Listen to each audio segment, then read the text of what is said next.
Karagdagang 30 pesos sarawang sahod ng mga minimum wage earner sa Western Visayas ipatutupad na sa susunod na linggo. Dole Region 6 may paalala sa mga employers, lalo na sa mga hindi susunod sa inilabas na wage order. Para sa detalye, makibalita tayo live kay Aileen Pedreso ng GMA Regional TV 1 Western Visayas. Aileen?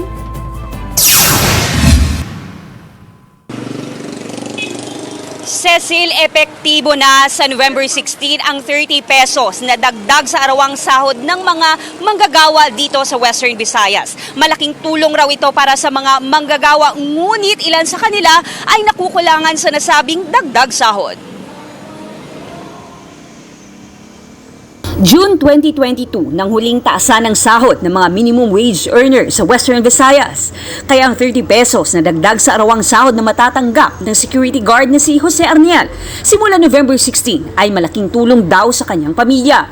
Makabang kami sa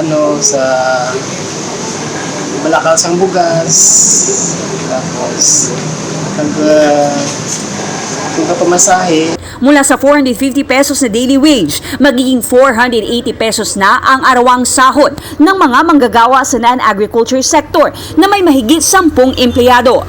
Tataas naman sa 450 pesos mula sa 420 pesos ang sahod ng mga manggagawa na may 10 o mababa pa ng mga empleyado. Samantala, magiging 440 pesos naman ang arawang sahod ng mga manggagawa sa agriculture sector. Pero para sa grupong United Labor Group, kulang ang naaprubahan na aumento sa sahod dahil isinusulong ng nasabing grupo ang 100 pesos na daily wage increase. May mabawi sa value nga nadula sa sweldo sang mamumugon sa 30 pesos nga gin-approve sang Regional Wage Board.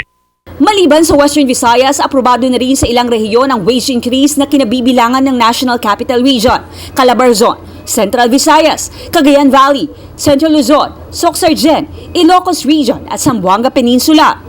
Simula November 12, madadagdagan ng 30 pesos ang daily minimum wage na 338 pesos na mga manggagawa sa private sector, kabilang ang mga kasambahay sa Zamboanga Peninsula. Habang ang second tranche na 13 pesos matatanggap simula February 2024 at magiging 381 pesos na. Malaking tulong na raw ang wage increase. Lipay pud mi kayo ana sir para dungag lang sa amo ang sweldo kay kulang man kayo sa pagkakaron. Kay mahal kayong palitonon. Mas mabuti na rin yun sir kasi mas sa bagay ngayon kasi mas kailangan ng mga workers yung dagdag na sweldo. Ayon sa DOLE 9, bibigyan ng 10 days mula sa date of publication of wage order sa mga private employer na nais umapila. Samantala, may paalala naman ang Department of Labor and Employment 6 sa mga employer ukol sa ipatutupad na dagdag sahod. Because of the advent of the new wage order, which will take effect come November 16. For the employers, ang ating feeling lang ay to voluntarily comply with what is mandated by the new wage order.